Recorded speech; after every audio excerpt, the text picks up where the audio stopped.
The KXAN News Podcast is sponsored by Shelf Genie. Welcome to KXAN News Today. Here are your Wednesday morning headlines. People in Round Rock are back in their homes after a bomb scare. It was at a home on Jasmine Path near South Creek Drive in Round Rock. Police say the object was not a bomb, but didn't say exactly what it was. A House bill that will regulate books in public school libraries is scheduled for a hearing at the House today. This afternoon, the Texas Freedom Network is hosting a read-in at the Capitol. The group says it's dedicated to strengthening public schools. It's against legislative efforts to ban some books from libraries. Attendees will read from books that are being targeted for censorship in Texas public schools. The Austin Fire Department and Austin-Travis County EMS are going to hold a groundbreaking today for their new joint station. The entire station off of East Riverside is being reconstructed. The event takes place at 1 o'clock this afternoon. We're going to start off with breaking news this morning. A deadly shooting at a North Austin apartment complex. I'm Sally Hernandez. And I'm Erica Brennis. Police are still on the scene, but they are clearing out of the Hedge apartments off I-35 and North Lamar. Let's take a live look there right now. Police say they received 911 calls about a man in his 20s shot around 10 last night. It happened inside one of those apartments. Officers tried to save the man, but they couldn't. APD said this is an isolated incident, and they're talking with the witnesses to try to figure out how and who shot this person. Going in depth, police are investigating. This is Austin's 24th homicide of the year. There were 20 around this time last year. We ended 2022 with a total of 71 homicides. Around this time 2 years ago, we were at 28 homicides. The record in the year was back in 2021 with 88. First warning weather with meteorologist Kristen Curry.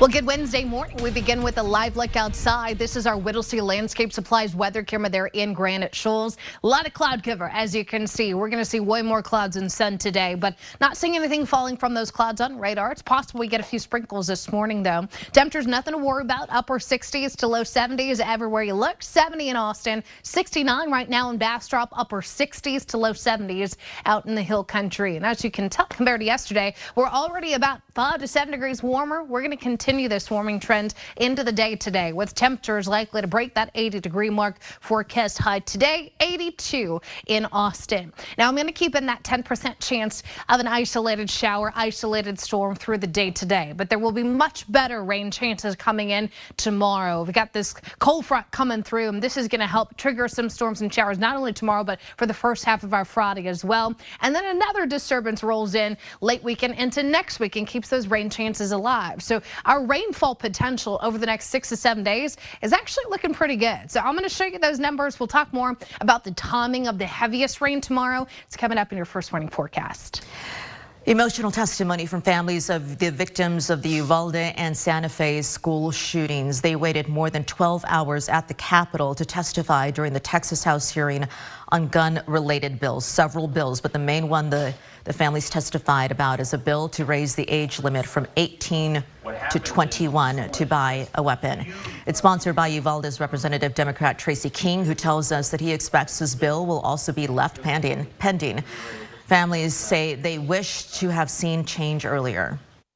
If 18 to 21 would have been passed a while back, this wouldn't have happened. I wouldn't have been here, because when he purchased that gun, he had just turned 18. Testimony wrapped up not too long ago, around 2 o'clock this morning. We'll have more on this throughout the newscast here. For the first time since it launched, Austin police took questions from City Council on the department's partnership with DPS. Violent crime has dropped about 25% across the city since DPS started patrolling in Austin. Chief Chacon says DPS's main focuses are high crime areas and hotspots for reckless driving. APD uses data to determine the high crime areas troopers are needed the most. Over time, what I expect to happen is that you will see DPS actually move. As we displace crime that happens in certain parts of town to other parts of town, well, then we will move, and we're always going to let the data guide us. Chief Chacon says the number of troopers deployed in Austin will vary week by week, as will the locations where DPS patrols more heavily. He also says the department is working on gathering demographics information regarding the traffic stops. Going in depth, APD's average response time for emergency assistance in areas where DPS officers were deployed was reduced by almost 2 minutes. Those were previously as high as 9.5 minutes. Meanwhile, the response times to urgent calls in these areas were reduced by 7 minutes. Those used to be a wait of over 19 minutes. Looking at the entire city, response times for calls for emergency assistance were reduced by 23 seconds, and average response times to urgent calls were reduced by 52 seconds. Chief Chacon will discuss how police access and collect data. He'll meet with data privacy experts at 10 this morning. They're addressing the balance between law enforcement agencies and meeting transparency, privacy, and security expectations, all while ensuring that they have the necessary tools and safeguards. Austin School District is still waiting to find out if the Texas Education Agency will delay appointing a conservator to the district. The other option, though, it's requesting. Why United Healthcare insurance customers will have to start paying out of network or find a new provider for some radiology services.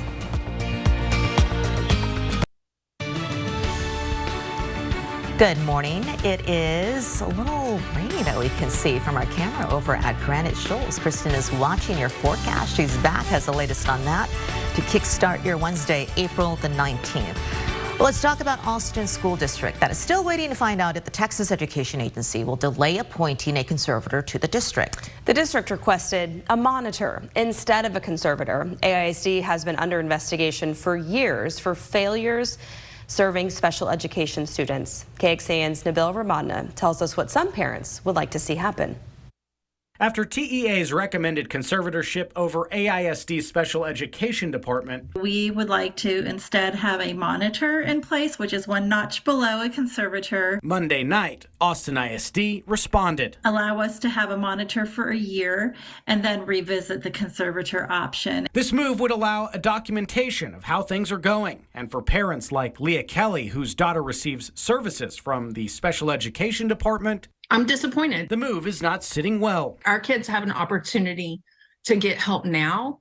And I think that, simply acknowledging that there's a problem doesn't do anything to address the students' need now. Kelly's hoping for a conservator, but says there are more issues than just the backlog. We're not denying the fact that we have a backlog and that our special education system needs support. Our education, so it's really important. Pablo Fabian Morales was diagnosed with dyslexia and relies on accommodations. It's definitely harder for me because I'm taking dual enrollment. His dad, Peter, says help has been lacking. We found out last year that his accommodations weren't being met. While he wants change, he said he's hoping the district can right the ship under new leadership and a superintendent who's a product of AISD. I think we need to give the superintendent a chance. I think that some state intervention at some point might be something that should be considered. I think we definitely need to work hand in hand with the people that we elect and the people that we put in charge. Bill Ramadna, KXAN News.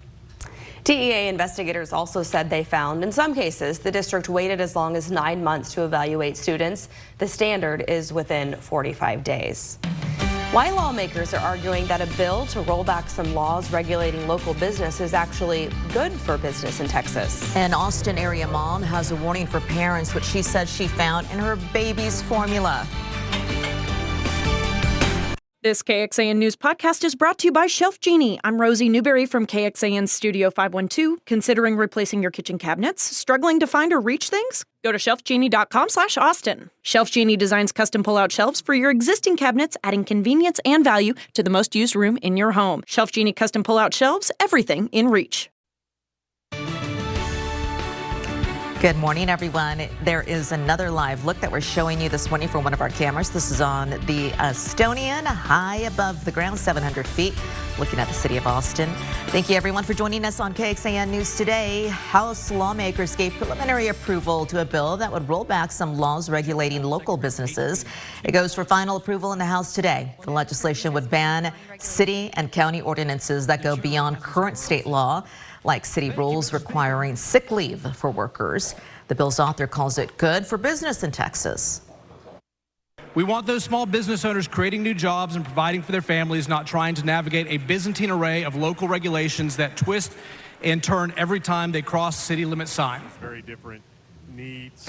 Democrats say the bill undermines the importance of local decision making. They try to block the bill with procedural points of order. All of those failed. If you're a United Healthcare insurance customer and need radiology services at ARA Diagnostic Imaging, you will have to pay out-of-network prices or find a new provider. This also includes people enrolled in Medicare Advantage plans. ARA says it parted ways with the insurance company as of Saturday because United has not been responsive when it comes to renegotiating an agreement. ARA provided KXAN this statement saying in part, quote, "The reimbursement rate United Healthcare has been paying does not allow our practice to recruit well-trained radiologists and provide innovative care improvements to serve our patients in the best way possible." United says ARA is demanding a 34% hike over 5 years. In a statement to KXAN, United says, quote, agreeing to ARA's proposal would increase healthcare costs by nearly $8 million and is not affordable or sustainable for the people and employers throughout the Austin market. Both United and ARA agree both sides should work together on an agreement. Big news this morning. If you're still sharing a Netflix account, the streaming giant announced a timeline for its crackdown on password sharing. It's coming. It says changes could happen as early as the summer, but there is another change to tell you about. Coming up on the Today Show, the company's new paid sharing plan if you want to keep your streaming family together for good.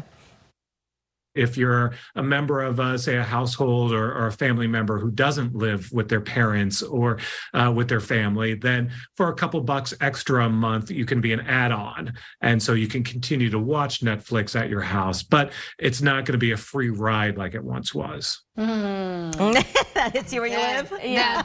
We're going to be some stage 5 clingers in a Curry family. I wonder what happens if you get busted. Like, does your account get frozen or do they just log out the one rogue account? It would just not let you in. It may be just hard for them to regulate. I mean, if they can't even do like a live, showing of that very popular show, they're probably going to have a hard time regulating the millions of people who are watching. Come and get me, Netflix. That's right. That's right. Living on the edge. Exactly. Okay, let me show you what's going on with your forecast because kind of a Netflix inside day, really. We've got cloudy skies. It's not going to be pretty, but it will be warm outside. We've got that going for us. Clouds and radar not showing us anything in the way of rain right now. We are going to, at this point, wait for our next storm system to bring us more meaningful rain tomorrow. So today there's a couple spot showers, but this storm that we've got toward north and west, large portion of it stays to the north, but it will get close enough to bring us a better chance of storms and showers tomorrow. So let's talk about today, then we'll get to the good stuff. 70 degrees right now, humidity high. You will notice the humidity levels today. It's going to be warm, it'll be humid, and it'll be breezy at times as winds out of the south, gusting up to about 25 miles per hour. Your rain chances at 10%. I'm not super worried about what we got coming in today. I think if anything, we'll see a couple little spots of light rain try and get going. There is going to be a low potential for 1 or 2 storms to approach the hill country. This model's not showing it, but because that dry line is going to get close enough to us from the west, I think it's possible 1 or 2 storms fires up west of I-35. But again, it's a low chance. So when do the high chances come in? That'll be tomorrow. Tomorrow we start with a couple spot showers possible. I'm more confident in the storm chances coming in late day. This is tomorrow, 4, 5, 6 p.m. You can see these storms really exploding over the eastern hill country, I-35 and eastern counties here. This is a cold front that's coming in, and it will take its sweet time moving through. So most of tomorrow afternoon and evening, we've got a good 60% chance of storms and showers. What does our severe storm threat look like? Today, low. 1 out of 5, San Saba, Mason, and Llano County, little sliver of Gillespie. Tomorrow, I'm a little more confident that we could see 1 or 2 of those storms get rowdy. That's a 2 out of 5 risk for most counties over the northern half of the KXAN viewing area. Hail and wind, the primary concern. You can see that risk kind of follows the cold front out. This is Friday with the risk of severe storms in our eastern counties. Now, we will be watching, like I said, for hail and wind, but there's also going to be the potential for some really beneficial rain. Most of us underneath the 1 inch mark, but there will be pockets of more. 4 inches might be a little bit of a stretch, but 1 to 2 inches in our eastern counties, not out of the question. 7-day forecast, 82 today, 84 tomorrow with that severe risk. So make sure you have a way to stay connected with us tomorrow afternoon and evening. 40% chance of storms and showers Friday. Cold front finally passes us. You can see we trade those 80s for 70s and sunshine on Saturday. And then another disturbance rolls in late week and into next week, brings the rain chances back, keeps our temperatures in the 70s Sunday, Monday. Your overnight lows, nothing to worry about, 50s and 60s for the next 6 to 7 nights. Okay, stolen guns are a major concern according to the Bureau of Alcohol, Tobacco and Firearms. And it's a report that it did earlier this year and found from 2017 to 2021, in those 5 years, thieves stole more than 1 million firearms. The Austin Police Department reported 64% of missing or stolen firearms in 2022 stemmed from car burglaries. Houston saw a record-breaking number last year with more than 4,000 firearms stolen from cars. I spoke with the Texas Parks and Wildlife and the Texas Department of Public Safety, teaming up to remind hunters and gun owners to securely lock their weapons. So we're talking today, Sergeant, about the need for people to make sure that their guns and ammunition are all secure and locked away. What is the reason why you decided as DPS you needed to get involved in this campaign? Well, this is an important campaign, and the legislature and the governor thought seriously enough about pushing this word out about safe gun storage because of the number of guns that are stolen every year, whether they're taken out of houses or cars, and even the dangerous acts that are committed by children that get access to guns in the home. You know, even our youngest children have access to guns that are not secured. Do you suspect that the majority of gun owners do secure their weapons, or is there a large group that do not? Well, I think a lot of people don't want to be honest about where they keep their guns and how they keep their guns. So I think that's a statistic that's hard to really get a handle on. But I do know that the more we push out the message on how important it is to lock up these guns and put them away in safe places where people don't have access to it, I think that's going to better handle the number of stolen guns that are taken and the number of injuries that occur in the homes. Do you have any information as far as how many guns are actually stolen because they're not locked up? Is that also a big number in Texas? It is a big number, and periodically we see numbers of firearms that are stolen out of vehicles. I know that Houston had a large number, a couple thousand that were stolen out of vehicles in a year. But I don't have a total number for this year or the previous year, but I do know that it's a substantial amount of firearms, that are taken out of vehicles and taken from homes. And where do they end up? Usually on our streets. So what is the best way? How do you even securely lock one up? Is there a correct way to do that? Well, basically, you want those 1, 2, 3 to keep them safe. You want to put that firearm in a safe or a locked box, or even in some kind of biometric thing where it's not accessible to anyone in the home or anybody who shouldn't handle it. And again, the ammunition is also important. You know, if somebody does get into your home and they don't get your weapon, they may be able to get the ammunition. So you also want to store that ammunition in a locked place and safe and away from people. And third, and most importantly, if you restrict that access to everyone who comes into the home that doesn't need access to that firearm, you're pretty much taking care of 1 and 2. Sergeant Dion Crockle with DPS, thank you so much for that. Thank you. All right, Dominion Voting Systems and Fox News reaching a nearly $788 million settlement late yesterday afternoon, narrowly avoiding a defamation trial. The trial ended before it even started. The judge announcing the parties had come to a settlement just before opening statements were set to begin. NBC's Drew Petramo reports from Washington on why this is not the end of the issue. Lawyers for Dominion Voting Systems claiming victory. The truth matters. Lies have consequences.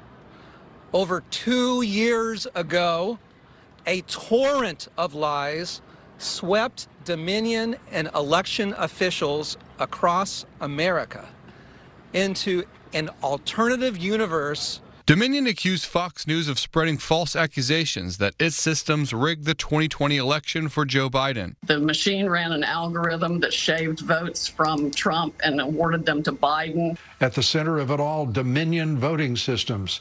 Are they the culprit here? Dominion filed suit demanding $1.6 billion in damages. Fox agreeing to pay Dominion nearly $790 million to avoid a trial where its top personalities and executives were set to be called as witnesses. Throughout this process, we have sought accountability and believe the evidence brought to light through this case underscores the consequences of spreading lies. Fox News releasing a statement acknowledging certain claims about Dominion to be false, adding it's hopeful the decision to resolve this dispute with Dominion amicably instead of the acrimony of a divisive trial allows the country to move forward. Money is accountability, and we got that today from Fox.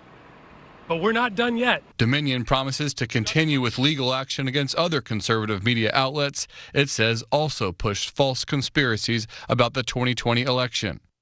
Drew Petrimo, NBC News, Washington. Fox still faces a similar lawsuit filed by Smartmatic. That's another provider of election systems, and it's demanding a little bit more than the other one, $2.7 billion in damages. Fox has denied the allegations and has called the alleged damages outrageous. The civil rape and defamation trial against former President Donald Trump will proceed next week. This after a federal judge denied a delay request. Trump's attorney argued his client should be allowed a cooling off period following his historic indictment in a case involving hush money payments made during Trump's 2016 presidential campaign. The lawsuit was filed by E. Jean Carroll, a writer who alleges Trump raped her in the mid-1990s. Carroll sued Trump in 2019 after the then president denied her allegation. The trial is expected to last until the end of May. Thanks for joining KXAN News Today. You can also listen to KXAN News Nightly every weekday after 5:30 p.m. for in-depth coverage on what matters most to you.